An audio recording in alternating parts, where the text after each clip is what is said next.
Hello friends, આજે આપણે chemistry ધોરણ 12માં ચેપ્ટર નંબર 14 જૈવિક અણુઓની અંદર છેલ્લા જૈવિક અણુઓ વિશે વાત કરીશું. આગલા લેક્ચર્સમાં આપણે કાર્બોહાઈડ્રેટ્સ અને પ્રોટીન અણુઓ વિશે ભણી ગયા. હવે આપણે નેક્સ્ટ જૈવિક અણુઓની વાત કરીશું, એ છે ઉત્સેચક.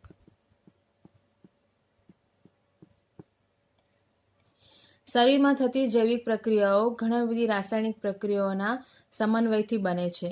આમ બીજી ભાષામાં કહીએ તો આ જુદી જુદી પ્રક્રિયાઓ દ્વારા જ આપણું જીવન ટકી રહે છે. અહીંયા ઉદાહરણ લઈએ તો જેમ કે ખોરાકનું પાચન છે, કોઈ પણ નવા જે પોષક તત્વો લઈએ છીએ એનું અવશોષણ છે, અને છેલ્લે એ બધામાંથી આપણને જે ઉર્જા મળે છે એ દરેક માટે એક રાસાયણિક પ્રક્રિયા જવાબદાર છે. આ બધી પ્રક્રિયાઓ એક ક્રમિક પ્રક્રિયાઓ હોય છે, મતલબ કે વારાફરતી થતી પ્રક્રિયાઓ છે. જેમ કે પાચન તંત્રના રિલેટેડ વાત કરીએ તો સૌથી પહેલા ખોરાકનું પાચન થાય. ખોરાકનું પાચન થયા પછી જે પણ પોષક તત્વો મળ્યા છે એનું અવશોષણ થાય, અને છેલ્લે એનામાંથી આપણને એક પ્રકારની ઉર્જા મળે છે. આ જે પ્રક્રિયા છે, આ જે ક્રમિક થતી પ્રક્રિયાઓ છે, એ ક્રમિક થતી પ્રક્રિયાઓમાં એમનો જે દર છે, એટલે કે જે પ્રક્રિયા દર છે, અથવા તો સાદી ભાષામાં કહીએ પ્રક્રિયા કરવાની જે ઝડપ છે, એનામાં વધારો જે કરવા માટે જે અણુઓ જવાબદાર છે એ તમારા શું કહેવાશે? ઉત્સેચક. આ પ્રક્રિયાઓ ધીમી થાય, પરંતુ એને જો તમે ઉત્સેચકની હાજરીમાં કરો છો તો એ પ્રમાણમાં ઝડપી થશે. આ ઉત્સેચકો શરીર સાથે એટલે કે જીવંત પ્રણાલી સાથે જોડાયેલા હોય છે, એટલા માટે એને જૈવ ઉદ્દીપક પણ કહે છે. ઉદ્દીપક વિશે બીજા પણ ચેપ્ટર્સમાં આપણે આગળ ભણીશું, પરંતુ અહીંયા જ્યારે એક જીવંત પ્રણાલી સાથે એક ઉદ્દીપકનું જોડાણ થયેલું હોય તો એને આપણે શું કહીશું? ઉત્સેચક.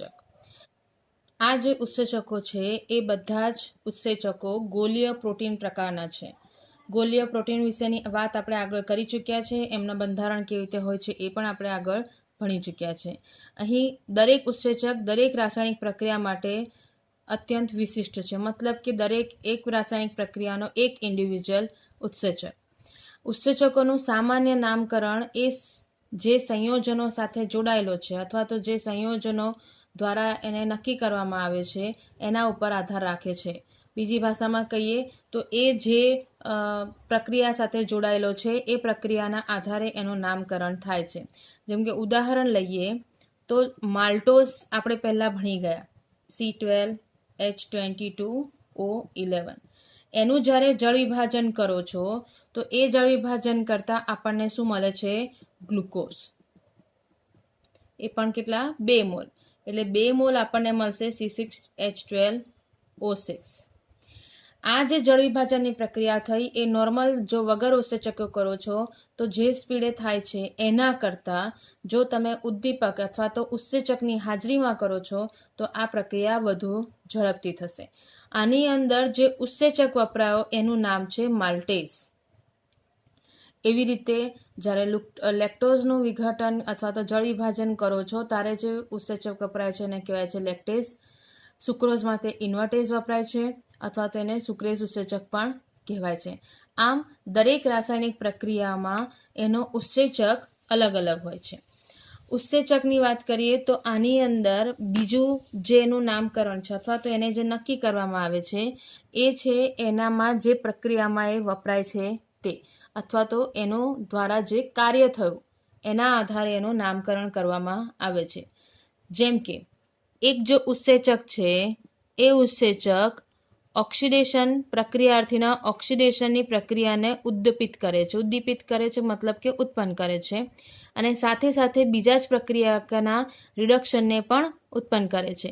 મતલબ કે અહીં ઉત્સેચક જે છે ઓક્સિડેશન અને રિડક્શન એ બંને જ પ્રકારની પ્રક્રિયા કરી રહી છે. તેથી આ પ્રકારના જે ઉત્સેચક બનશે એને આપણે કહીશું ઓક્સિડો રિડક્ટેઝ, જે દર્શાવે છે કે અહીંયા ઓક્સિજનની પણ પ્રક્રિયા થાય છે, એની સાથે રિડક્શનની પણ પ્રક્રિયા થાય છે, અને એના આ બે કોમન પ્રક્રિયામાં અથવા તો એક પ્રકારે કહી શકો છો કે જે ઉભય ગુણધર્મી પ્રક્રિયા થઈ છે એનામાં જે ઉત્સેચક વપરાયો એ થયો તમારો ઓક્સિડો રિડક્ટેઝ. સામાન્ય તમે અહીંયા જોયું જશે લેક્ટેઝ, માલ્ટેઝ, ઇન્વર્ટેઝ, સુક્રેઝ એના આધારે અને અહીંયા ઓક્સિડો રિડક્ટેઝના આધારે એટલું તો આપણને ખબર પડી ગઈ કે ઉત્સેચકના નામકરણમાં પ્રત્યય તરીકે એઝ વપરાય છે. આ જે ઉત્સેચકો થયો એની કાર્ય કરવાની વાત કરીએ એટલે કે મીન્સ એની ક્રિયાવિધિ. આમ તો ઉત્સેચકની ક્રિયાવિધિની ડિટેલિંગ તમે બીજા ચેપ્ટર્સમાં ભણશો, ચેપ્ટર નંબર 5માં, તો એનામાં તમને એ આઈડિયા વધારે આવી જશે કે ઉત્સેચકનું કાર્ય કેવી રીતે થાય છે તે. હમણાં માટે જો આપણે સામાન્ય વાત કરી લઈએ તો રાસાયણિક ઉદ્દીપક જે પ્રક્રિયા કરે છે એની અંદર એની સક્રિયકરણ ઉર્જા જે છે એની માત્રામાં ઘટાડો કરશે. સક્રિયકરણ ઉર્જા એવું છે જેમાં તમે એવું કહી શકો છો કે એક સામાન્ય વાત કરીએ તો સુક્રોઝના જળ વિભાજનથી જ્યારે એનામાંથી ગ્લુકોઝ અને ફ્રુક્ટોઝ મળે છે તે દરમિયાન આ પ્રક્રિયાની સક્રિયકરણ ઉર્જા જે છે એ 6.22 કિલોજૂલ પ્રતિ મોલ છે. આ જે પ્રક્રિયા છે એ સક્રિયકરણ ઉર્જા કહેવાય, જે એક પ્રક્રિયા પૂર્ણ કરવા માટે વપરાતી ઉર્જા છે. જ્યારે આ જ પ્રક્રિયા તમે સુક્રેઝ ઉત્સેચક અથવા તો ઇન્વર્ટેઝ ઉત્સેચકની હાજરીમાં કરો છો તે વખતે એ પ્રક્રિયાની સક્રિયકરણ ઉર્જા 2.15 કિલોજૂલ પ્રતિ મોલ થાય છે. આમ દેખી શકાય છે કે ખરેખર એક ઉત્સેચક જે છે એ પ્રક્રિયામાં કયા ફેરફારના કારણે પ્રક્રિયા ઝડપથી કરી શકે છે, તો એની અંદર આપણને એનો જવાબ મળી ગયો. એ છે સક્રિયકરણ ઉર્જામાં ઘટાડો. સક્રિયકરણ ઉર્જામાં થતા ઘટાડાના કારણે જ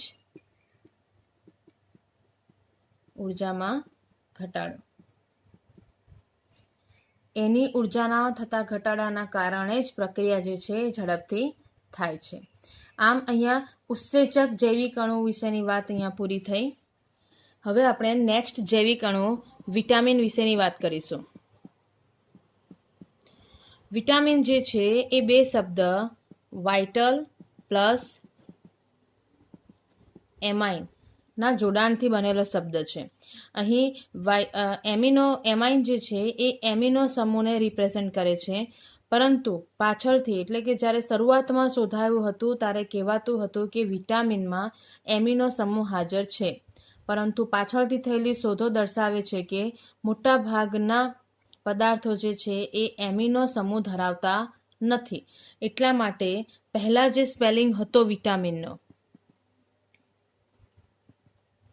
એ આવી રીતે લખાતો હતો, જેનામાં હવે ઈ નીકળીને ફક્ત લખાય છે વિટામિન. વિટામિન માટે એવું આપણે કહી શકીએ છીએ કે કેટલાક કાર્બનિક સંયોજનો થોડાક પ્રમાણના જથ્થામાં અથવા તો થોડાક પ્રમાણમાં આપણા શરીરમાં હાજર હોવા જરૂરી છે, જે રોગો સામે પ્રતિકાર કરે છે. જો આ કાર્બનિક સંયોજનોની ઉણપ સર્જાય તો આપણને અલગ અલગ પ્રકારના રોગો થઈ શકે છે. અને એ કાર્બનિક પદાર્થો બીજું કશું જ નથી પણ શું છે? વિટામિન્સ. જો વિટામિન્સની તમને ખામી હોય તો એનાથી તમને વિવિધ પ્રકારના રોગ થઈ શકે છે. વિટામિન્સ જે છે એ મોટા ભાગે વનસ્પતિમાં સંશ્લેષિત હોય છે, એટલે કે વનસ્પતિ આ વિટામિન્સને બનાવી શકે છે અને એટલા માટે તેમને આવશ્યક ખાદ્ય ઘટકો પણ કહે છે. આવશ્યક ખાદ્ય ઘટકો. આપણે આના વિશેની વાત આગળ કરી ચૂક્યા છે કે આવા પદાર્થો છે જે શરીરમાં સંશ્લેષિત થતા નથી, પરંતુ તમારે એને આહાર દ્વારા લેવા પડે છે. અહીં અન્નનળીમાં રહેલા બેક્ટેરિયાને પણ આપણે એવું કહી શકીએ છીએ કે એ વિટામિન સંયોજન અથવા તો વિટામિન્સ ઉત્પન્ન કરી શકે છે. સામાન્ય રીતે આહારમાં જેટલા પણ વિટામિન્સ વપરાય છે એ વિટામિન્સ અલગ અલગ રસાયણો સાથે અલગ અલગ વર્ગ બનાવીને સંબંધ ધરાવે છે. અહીં વિટામિન્સને એમના બંધારણના આધારે વ્યાખ્યાયિત કરવા મુશ્કેલ છે. એટલે કે તમે એક વિટામિનનું બંધારણ લઈ તેનું વર્ગીકરણ કરો એ શક્ય નથી, પરંતુ એમના જૈવિક કાર્ય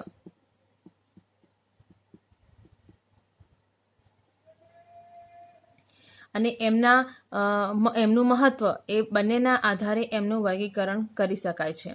જૈવિક ક્રિયાઓને થવા માટે આહારમાં આવશ્યક એવા કાર્બનિક પદાર્થો કે જેનાથી સજીવની વૃદ્ધિ અને સ્વાસ્થ્યનો સામાન્ય નિભાવ અથવા તો કહી શકો છો કે સામાન્ય વિકાસ થઈ શકતો હોય એ બધા જ તમારા સામા ગણાશે વિટામિન્સમાં.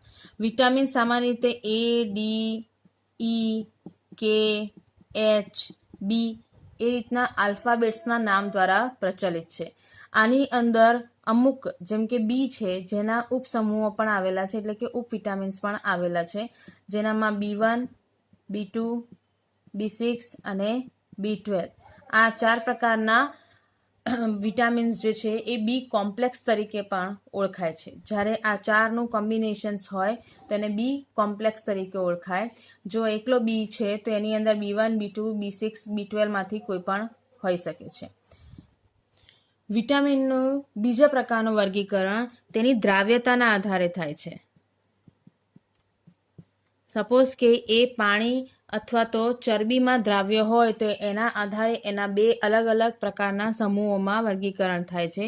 જેમાં સૌથી પહેલા જો વાત કરીએ એ છે ચરબીમાં દ્રાવ્ય. આ પ્રકારના વિટામિન્સ પાણીમાં અદ્રાવ્ય હોય, પરંતુ તેલી પદાર્થો અને ચરબીમાં એ દ્રાવ્ય હોય છે. આની અંદર જે વિટામિન્સ આવે છે એ છે A, D, E અને K. આ જે વિટામિન્સ છે એ યકૃત અને મેદસ્વી જે પેશીઓ છે એની અંદર સંગ્રહાય છે. ઇન શોર્ટ તમે એવું કહી શકો છો કે જ્યાં ચરબીનો સંગ્રહ થયો હોય એવા પ્રકારની પેશીઓમાં આ પ્રકારના વિટામિન્સ તમને જોવા મળશે, કારણ કે આ vitamins A, D, E, K એ ચરબીમાં અદ્રાવ્ય રહેતા હતા.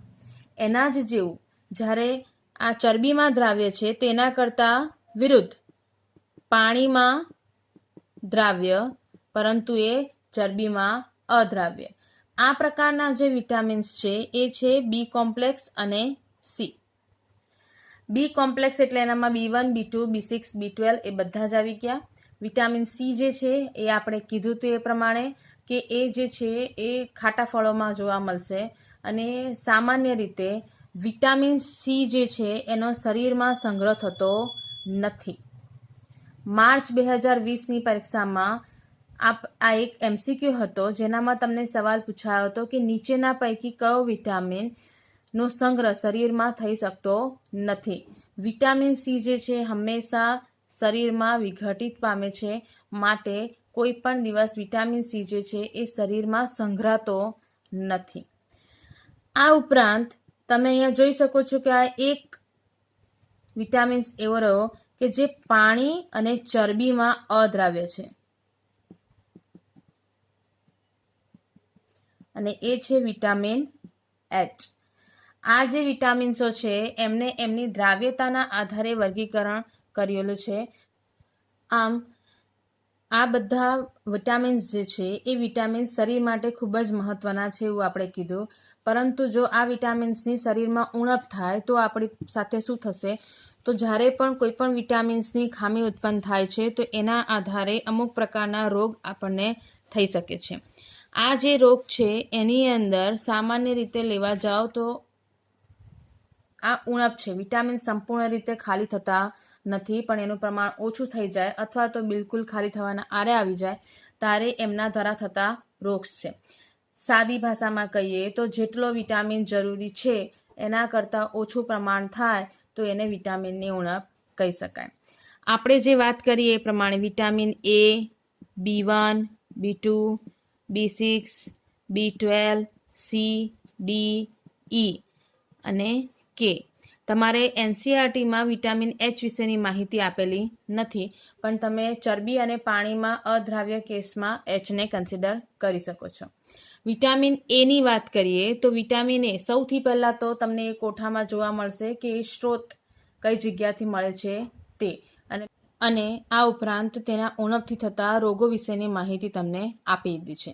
જેમ કે જો રફલી દેખી લઈએ તો વિટામિન A જે છે એ માછલીના યકૃતના તેલ, માખણ, દૂધ, ગાજર વગેરેમાંથી મળે છે, અને એના ઉણપથી થતા રોગોમાં ઝેરોપ્થેલ્મિયા, જેને આંખના કોર્નિયાનું શક્તિકરણ પણ કહે છે, રક્તાંધળાપણા જેવી બીમારીઓ થઈ શકે છે.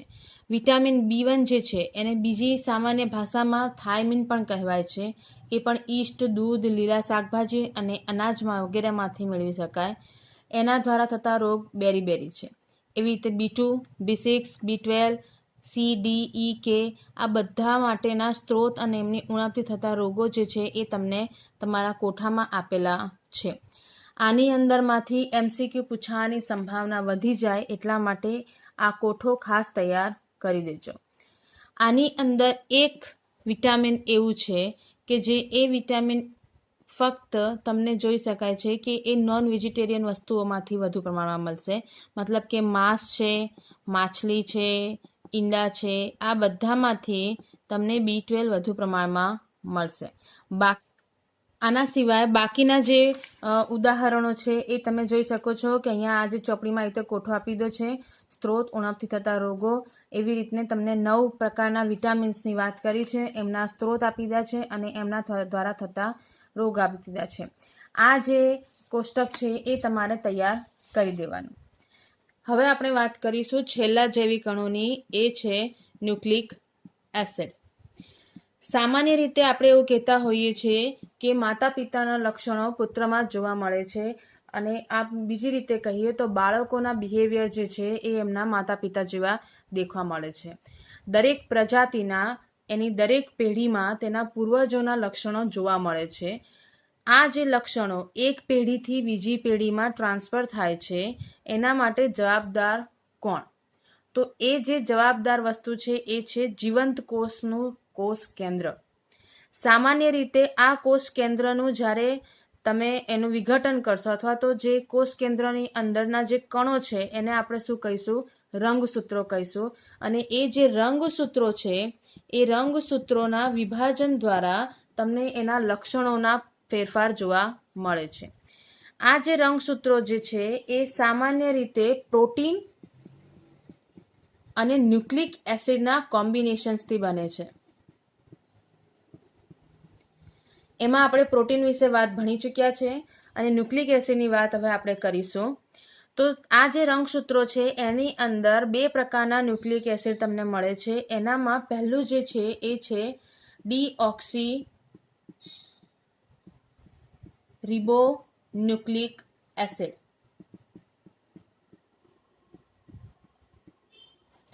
જેને ઇંગ્લિશ શોર્ટ ફોર્મમાં DNA કહી શકાય છે. એવી જ રીતે બીજો જે છે ન્યુક્લિક એસિડ એ છે રિબોન્યુક્લિક એસિડ, જેને આપણે શું કહીશું? RNA. RNA અને DNA વિશે તમે ઘણી બધી માહિતી પહેલા પણ ભણી ચૂક્યા હશો, એની જ ડિટેલિંગ તમારે અહીંયા ભણવાની છે. આ જે ન્યુક્લિક એસિડ જે છે એ ન્યુક્લિક એસિડ બીજું કશું જ નહીં પરંતુ એક ન્યુક્લિયોટાઇડની લાંબી શૃંખલાઓ દ્વારા બનેલો પોલિમર પદાર્થ છે. પોલિમર શબ્દ શું છે આપણે પહેલા પણ વાત કરી ચૂક્યા છે. અહીંયા ન્યુક્લિયોટાઇડ અણુઓ એકબીજા સાથે એક લાંબી શૃંખલામાં જોડાય છે અને એના દ્વારા એક ચેઇન તૈયાર થાય છે. એને આપણે શું કહીશું? Nucleic acid. ન્યુક્લિક એસિડના જો રાસાયણિક સંઘટનની વાત કરીએ, મતલબ કે એના બંધારણની વાત કરીએ, તો ન્યુક્લિક એસિડ જે છે એની અંદર જે આપણા 2 ન્યુક્લિક એસિડ છે DNA અને RNA, એ બંનેનું જ્યારે હું જળ વિભાજન કરીશ, DNA અથવા RNA નું જો હું જળ વિભાજન કરીશ તો મને એનામાંથી શું મળશે? તો મને એમાંથી મળશે એક પેન્ટોઝ શર્કરા. પેન્ટોઝ શર્કરા મતલબ એની અંદર તમારા 5 કાર્બન હશે. એક ફોસ્ફરિક એસિડ,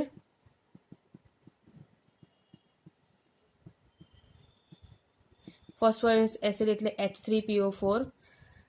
એના ઉપરાંત એક તમને મળશે નાઇટ્રોજન ધરાવતો વિષમ ચક્રીય સંયોજન, નાઇટ્રોજન યુક્ત વિષમ ચક્રીય સંયોજન, જેને આપણે બેઝ કહીશું.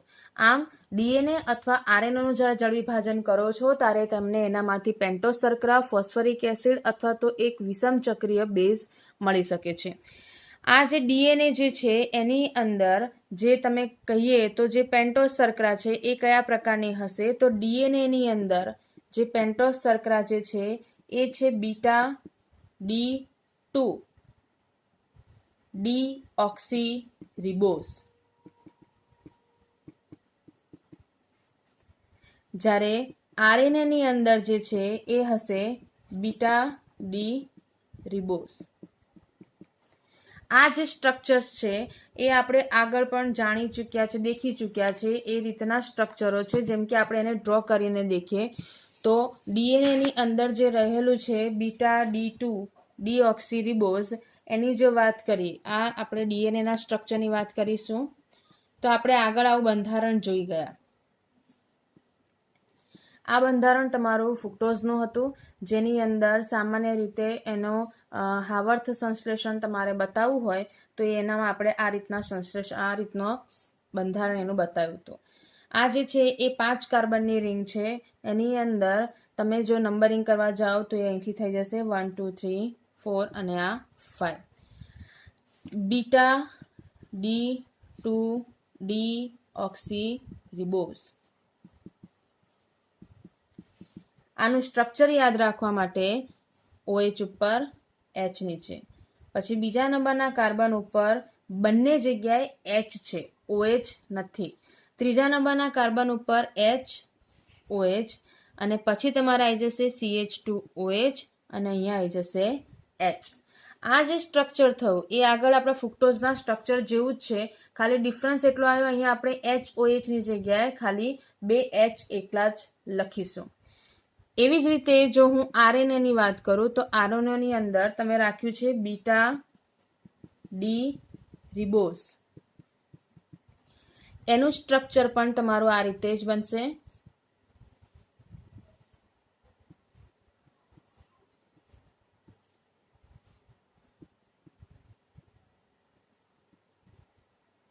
એમાં જો વાત કરીએ તો એમાં પણ OH અને H, પણ બીજા જે કાર્બન ઉપર છે એનામાં શું મળશે?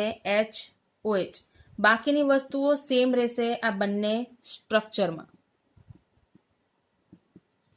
તમને ડિફરન્સ અહીંયા દેખાય છે, બાકીનું બધું જ સરખું છે. ફર્ક ક્યાં આવ્યો છે? ખાલી બીજા નંબરના કાર્બન ઉપર. જ્યારે બીટા ડી રિબોઝની વાત કરશો તેનામાં H અને OH છે, જ્યારે બીટા D2 ડીઓક્સીરિબોઝની વાત કરશો તો બંને જગ્યાએ ખાલી H છે. આ જે છે એ ન્યુક્લિયક એસિડનો જ્યારે પેન્ટોઝ શર્કરા જ્યારે લો છો તો એ પેન્ટોઝ શર્કરા તમને આ 2 પ્રકારની મળી જાય, બીટા D2 ડીઓક્સીરિબોઝ અને બીટા ડી રિબોઝ.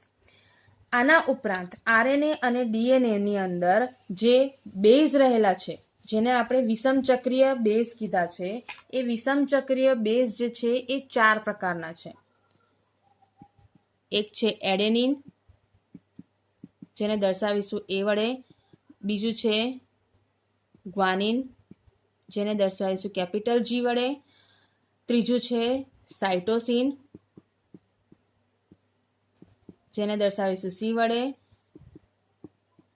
થાઇમિન. થાઇમિનના જ ઓપ્શનમાં આવે છે યુરેસિલ. ઓપ્શન્સ એટલા માટે કહું છું કારણ કે મેં અહીંયા DNA અથવા RNA ની વાત કરી છે.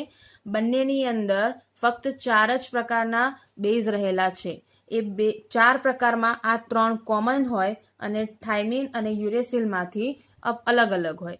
જેમ કે DNA ની વાત કરીએ તો DNA ની અંદર A, G, C અને T આ 4 વિષમ બેઝ હોય છે, જ્યારે RNAમાં A, G, C અને U પ્રકારના વિષમચક્રીય બેઝ હોય છે.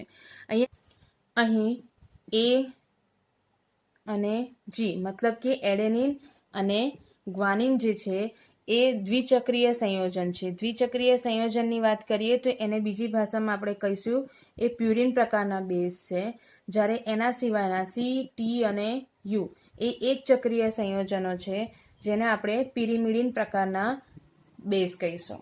આ જે માહિતી છે NCERT બુકમાં નથી, પરંતુ આ જૂના સિલેબસમાં હતી, એટલા માટે આપણે એને ધ્યાનમાં લીધું છે. અહીંયા DNAના સ્ટ્રક્ચર્સમાં આ જે 4 બેઝ વપરાય છે એ 4 બેઝ એકબીજા સાથે જોડાઈ અને DNAનું સ્ટ્રક્ચર્સ કમ્પ્લીટ કરે છે. જેમ કે સાદી સિમ્પલ વાત કરીએ તો અહીં આ જે ન્યુક્લિક એસિડ્સ ના બેઝ જે જોડાય છે એ બેઝમાં જો DNAની વાત કરીએ તો એની અંદર G અને C વચ્ચે બંધ બને છે અને A અને T વચ્ચે બંધ બને છે. A અને T વચ્ચે હંમેશા ડબલ બોન્ડ અને G અને C વચ્ચે હંમેશા ટ્રિપલ બોન્ડ બને છે. મતલબ ગ્વાનિન જે છે એ સાઇટોસિન સાથે ત્રિબંધથી જોડાય છે, જ્યારે એડેનિન જે છે એ થાઇમિન સાથે ડબલ બોન્ડથી જોડાય છે. આ જે ડીએનએના સ્ટ્રક્ચર્સની ડિટેલ છે એ આપણે પહેલાં પણ તમે આગલા ધોરણમાં પણ ભણી ચૂક્યા છો. હવે જો વાત કરીએ તો એ છે ન્યુક્લિયક એસિડનું બંધારણ.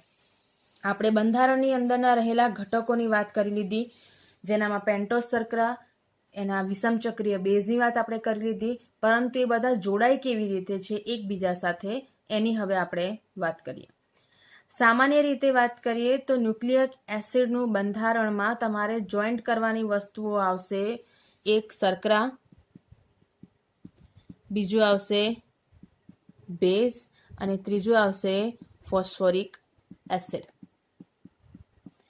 આ ત્રણ વસ્તુઓને એકબીજા સાથે જોડવાના છે અને તમારે એક સ્ટ્રક્ચર તૈયાર કરવાનું છે. અહીંયા તમે હમણાં સુધી આપણે બેઝની સૌથી પહેલાં શર્કરાની વાત કરીએ તો શર્કરાનું બંધારણ તમે જોયું. જેમ કે હું ડીએનએના વાત કરું છું તો ડીએનએના રિલેટેડ હું એની શર્કરા બનાવું તો એ શર્કરામાં મારી પાસે HOH,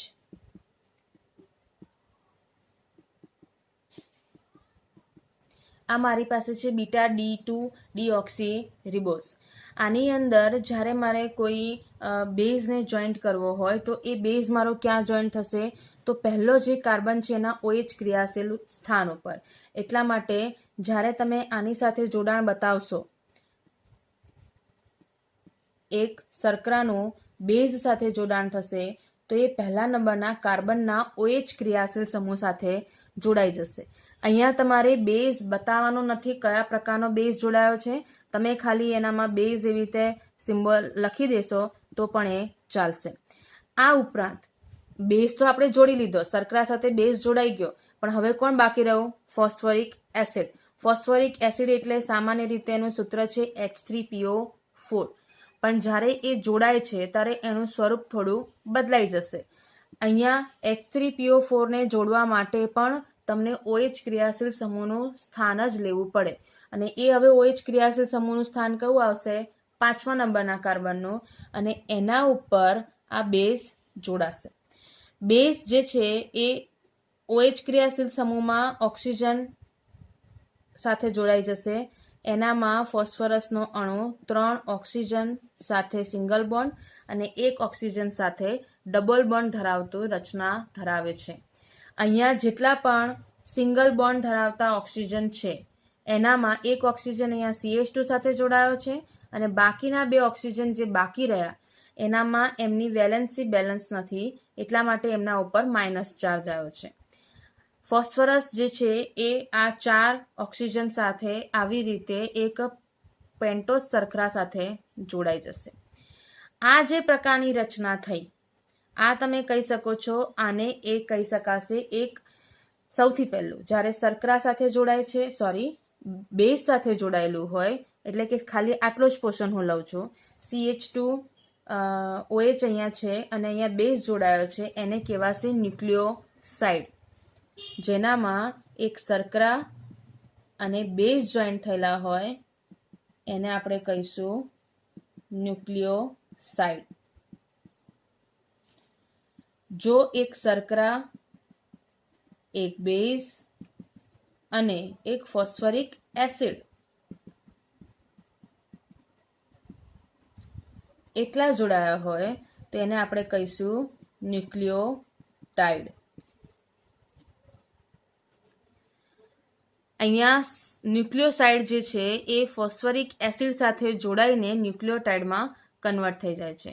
ન્યુક્લિયોટાઇડ એકબીજા સાથે જ્યારે જોડાય છે, એટલે કે એક ન્યુક્લિયોટાઇડ બીજા ન્યુક્લિયોટાઇડ સાથે જોડાય છે અને એના દ્વારા ડાયન્યુક્લિયોટાઇડની રચના થાય છે.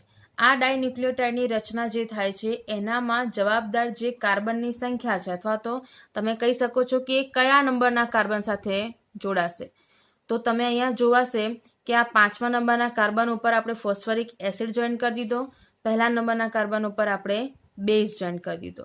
જ્યારે આવી રીતની એક ન્યુક્લિયોટાઇડ જે શૃંખલા છે એ બીજા ન્યુક્લિયોટાઇડ સાથે જોડાવાનું હોય ત્યારે એ 5મા નંબર અને 3જા નંબરના કાર્બન સાથે જોડાશે. 5મા નંબરના કાર્બનમાં જોડાણ ક્યાંથી થશે? તો સાદી સિમ્પલ વાત કરીએ તો એ 5મા નંબરના કાર્બનમાં તમે અહીંયા જોઈ શકો છો કે મારી પાસે ઓક્સિજન ઉપર માઇનસ ચાર્જ છે. એ ઓક્સિજન ઉપરનો માઇનસ ચાર્જ જે છે એ બીજા એક ન્યુક્લિયોટાઇડ સાથે જોડાઈ જાય અને એના આધારે તમને એક આખું નવું સ્ટ્રક્ચર મળે. આપણે ફરીથી આને ડ્રો કરી દઈશું એટલે તમને આઈડિયા આવશે. જેમ કે હું એક પેન્ટોઝ શર્કરા બનાવું છું.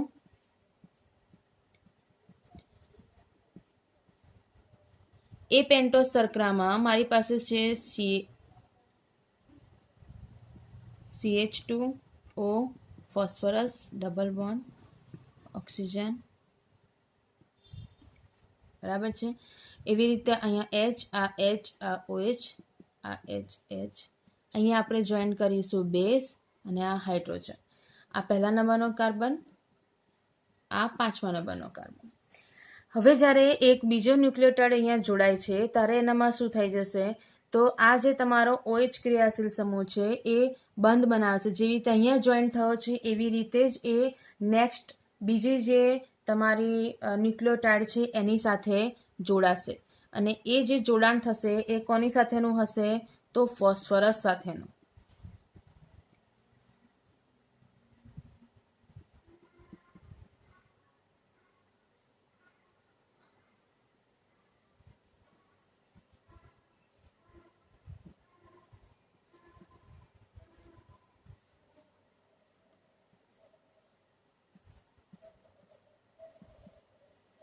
આવી રીતના તમારે સ્ટ્રક્ચર બનશે જેનામાં તમે દેખી શકો છો કે અહીંયા 3જા નંબરનો કાર્બન આ 5મા નંબરના કાર્બન સાથે જોડાયેલો છે. એમ એક ન્યુક્લિયોટાઇડ એ બીજા ન્યુક્લિયોટાઇડ સાથે 5મા અને 3જા નંબરના કાર્બન સાથે જોડાઈ જાય અને એના દ્વારા જે બનશે એ છે ફોસ્ફોડાયએસ્ટર સાકર, જેને તમે આ કન્સિડર કરી શકો છો.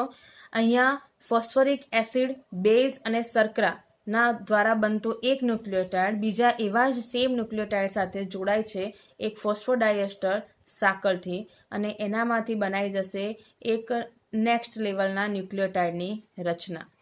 આમ જો સામાન્ય રીતે લેવા જાઓ, જો હું એનું સાદું સ્ટ્રક્ચર, સપોઝ કે એક્ઝામમાં તમને આ સ્ટ્રક્ચર યાદ નથી આવતું તો તમે એનું સાદું સ્વરૂપ લખી શકો છો, જેનામાં તમે એક શર્કરા અને એનું બેઝ સાથે જોડાણ બતાવવાનું. એ શર્કરા બીજી ફોસ્ફેટ સાથે પણ જોડાયેલી છે. ફોસ્ફરિક એસિડનું આયન સ્વરૂપ છે એટલા માટે આપણે એને ફોસ્ફેટ કહી શકીએ છીએ. ફરીથી એ ફોસ્ફેટ કોની સાથે જોડાશે, શર્કરા સાથે. એ શર્કરા બેઝ સાથે જોડાયેલી હશે, એ જ શર્કરા ફોસ્ફેટ સાથે પણ જોડાયેલી હશે અને આવી રીતે આ રચના જે છે એ કન્ટિન્યુ આગળ ચાલતી રહેશે. તો આ જે છે એ એક તમે કહી શકો છો આ એક ન્યુક્લિક એસિડની રચના છે જેનામાં એક શર્કરા, એક બેઝ અને એક ફોસ્ફેટ એકબીજા સાથે એક લાંબી સરળ શૃંખલામાં જોડાયેલા છે. ન્યુક્લિક એસિડની એક શૃંખલામાં ન્યુક્લિયોટાઇડ સંયોજનોનો ક્રમ તેનું પ્રાથમિક બંધારણ કહેવાશે. આપણે પહેલા પણ વાત કરી ચૂક્યા છે કે એ ક્રમ ફિક્સ રહે છે એટલા માટે એને પ્રાથમિક બંધારણ કહે છે. આનું દ્વિતીયક બંધારણ પણ છે. આ જ ન્યુક્લિક એસિડમાંથી આપણને ડીએનએનું સ્ટ્રક્ચર મળે અને એ ડીએનએનું સ્ટ્રક્ચર સૌથી પહેલા જેમ્સ વોટસન અને ફ્રાન્સિસ કિકે આપ્યું હતું, જેને દ્વિસર્પિલ બંધારણ પણ કહે છે.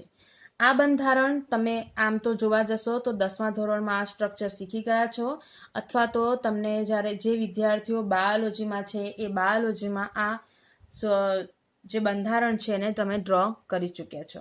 એનામાં જવાબદાર જે બેઝ છે એ બેઝ પણ આપણે વાત કરી લીધી છે, જેમની વચ્ચે જોડાણ થાય છે એ પણ આપણે વાત કરી લીધી અને એના આધારે તમને હાઇડ્રોજન બંધ દ્વારા, કારણ કે અહીંયા જે ડબલ બોન્ડ અને ટ્રિપલ બોન્ડ જે બને છે એ હાઇડ્રોજન બોન્ડ ધરાવે છે, એમની સંખ્યા છે ડબલ બોન્ડ અને ટ્રિપલ બોન્ડ અને એના દ્વારા ડીએનએનું દ્વિસર્પિલ બંધારણ તૈયાર થાય છે. આના ઉપરાંત જો વાત કરીએ એ છે આરએનએ. તો આરએનએની અંદર આરએનએ પણ દ્વિતીયક બંધારણમાં એક જ શૃંખલાથી બનેલું સર્પિલ રચના ધરાવે છે, જેની અંદર એ ખુદ એકબીજામાં વળતું રહે છે. આરએનએ જે છે એની અંદર એ 3 પ્રકારના હોય છે અને દરેકનું કામ જુદું જુદું છે. જેમ કે પહેલાની વાત કરીએ એ છે સંદેશાવાહક. જેને તમે કહી શકો છો mRNA, કારણ કે એ છે મેસેન્જર RNA. એના સિવાય બીજું RNA જે છે એ છે રિબોસોમલ RNA, જેને આપણે કહીશું rRNA. ત્રીજો જે RNA જે છે એ છે સ્થાનાંતર RNA, એને આપણે કરીશું tRNA, મતલબ કે ટ્રાન્સફર RNA. આ 3 પ્રકારના RNA નો યુઝ જે છે એ અલગ અલગ પ્રકારનો છે, પોતપોતાના નામના આધારે એમના ઉપયોગો છે. RNA પણ DNA ની જેમ જ ખૂબ જ ઉપયોગી છે. આમ RNA અને DNA જે છે એ ન્યુક્લિયક એસિડ છે, જે સામાન્ય રીતે તમારો છેલ્લો જૈવિક અણુ હતો, જેના આધારે તમારા શરીરમાં રહેલા બધા જ જે લક્ષણો જે છે એનું રિપીટેશન તમારી નેક્સ્ટ પેઢીમાં થઈ શકે છે. આના સિવાય DNA ફિંગરપ્રિન્ટ્સ વિશેની પણ માહિતી તમારી બુકમાં તમને થોડી ઘણી આપી છે. તમે એને વાંચીને એના વિશે માહિતગાર થઈ શકો છો, જે સિમ્પલ છે અને એના વિશે આપણે થોડું ઘણું જાણીએ પણ છે. છેલ્લી જો વાત કરીએ એ છે ન્યુક્લિયક એસિડના જૈવિક કાર્યોની. આમ તો આ ટોપિક પણ આપણે જાણીએ છીએ એ પ્રમાણેનું છે કે DNA જે છે એ સામાન્ય રીતે કોષ વિભાજન દરમિયાન એક DNA અણુ જે છે સ્વયં બેડવાઈ જાય અને એના આધારે એનામાંથી નવી નવી બાળ શૃંખલાઓ, એટલે કે બાળ કોષોવાળી શૃંખલાઓ બનશે, જે નેક્સ્ટ પેઢીમાં જઈ શકે છે. વાસ્તવના કોષોમાં પ્રોટીન જુદા જુદા RNA અણુઓ દ્વારા સંશ્લેષિત થાય છે, પણ ચોક્કસ પ્રોટીનના સંશ્લેષણનો સંદેશ DNAમાં હાજર હોય છે.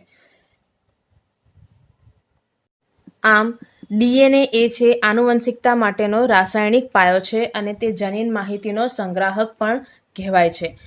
DNA દ્વારા જે પ્રક્રિયાઓ થઈ રહી છે, એટલે કે સામાન્ય રીતે લેવા જાઓ છો તેની એક આનુવંશિકતાનો મુખ્ય કાર્ય એક લક્ષણોને બીજા પેઢીના લક્ષણો સુધી પહોંચાડવાનું. આ ઉપરાંત જે RNA કામ કરે છે એ RNAમાં આપણે એવું કીધું કે એ સંદેશા વાહકનું કાર્ય કરે છે. અહીંયા પહેલા જેમ કીધું એમ પ્રોટીનના જુદા જુદા RNA અણુઓ દ્વારા સંશ્લેષિત થાય છે, અને પણ ચોક્કસ પ્રોટીનના સંશ્લેષણનો સંદેશ ફક્ત DNAમાં હાજર હોય છે. પણ આ સંદેશા વહનનું કાર્ય શરીરમાં કોણ કરે છે? તો એ એવા અણુઓ કરે છે જે આંતરકોષીય સંદેશાવાહક તરીકે વર્તે છે, અને એને કહેવાય છે અંતઃસ્ત્રાવો. જે શરીરના અંતઃસ્ત્રાવ્ય ગ્રંથિઓમાં હાજર હોય છે, જે સીધા જ રુધિરના પ્રવાહમાં પ્રવાહિત થાય છે. તેમનું ક્રિયાસ્થાન સુધી પરિવહન કરી શકે છે, મતલબ કે પરિવહન કરવા માટે રુધિરની મદદ કરે છે, એટલે કે રુધિરમાં એ અંતઃસ્ત્રાવો એક સ્થાનેથી બીજા સ્થાને જશે. સામાન્ય રીતે લેવા જઈએ તો રાસાયણિક સ્વભાવના સંદર્ભમાં એક ઉદાહરણ છે, એ છે સ્ટીરોઇડ, એસ્ટ્રોજન, એન્ડ્રોજન અને કેટલાક પોલીપેપ્ટાઇડ, જેમાં કે ઉદાહરણ તરીકે લઈએ ઇન્સ્યુલિન અને એન્ડ્રોફ્રિન, અને અન્ય કેટલાક એમિનો એસિડ વ્યુત્પન્નો છે, જેમ કે એપિફેરન અને નોરપિનેફરીન.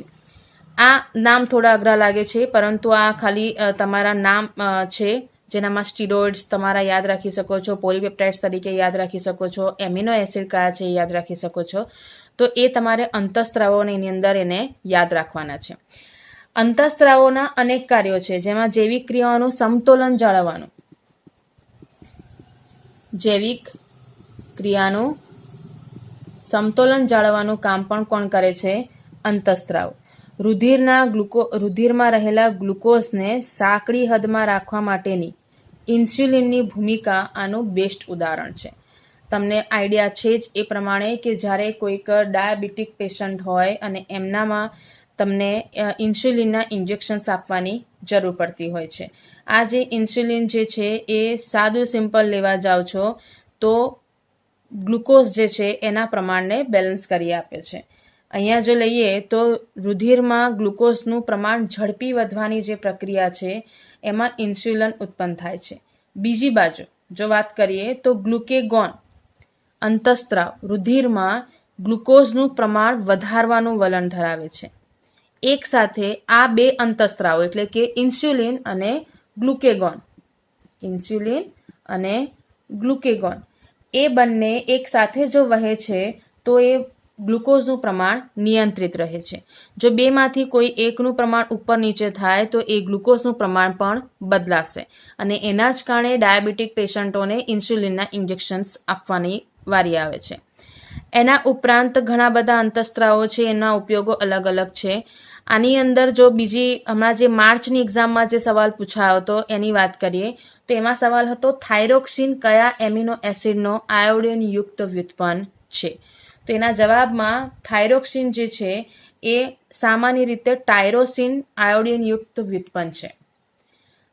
થાઇરોઇડ ગ્રંથિમાં જે થાઇરોક્સિન બને છે એ ટાયરોસિન પ્રકારના એમિનો એસિડનો વ્યુત્પન્ન છે એવું કહી શકાય છે. આપણા શરીરમાં અંતઃસ્ત્રાવો ઘણા બધા છે, દરેક અંતઃસ્ત્રાવોના ઉપયોગ અલગ અલગ છે. એની માહિતી પણ તમે જે બુકમાં પાછળ આપી છે, લાસ્ટ થિયરી છે એની અંદરથી મેળવી શકો છો. સિમ્પલ સા ઉદાહરણો આપ્યા છે અને એમના નામ આપ્યા છે કે કયા અંતઃસ્ત્રાવો શું કરશે. સ્ટીરોઇડ જે અંતઃસ્ત્રાવો છે તમારા સામે રીતે જેમાં આપણે ટેસ્ટોસ્ટેરોન, એન્ડ્રોજન, એસ્ટ્રોજન એ બધા પ્રકારના જે છે અંતઃસ્ત્રાવો, એમના ઉપયોગ, એમના કાર્યો એ બધાની વાત કરી શકો છો, જે તમે રીડ કરીને પણ તૈયાર કરી શકશો. આમ અહીંયા આપણું જૈવિક અણુઓનું ચેપ્ટર અહીંયા પૂરું થાય છે.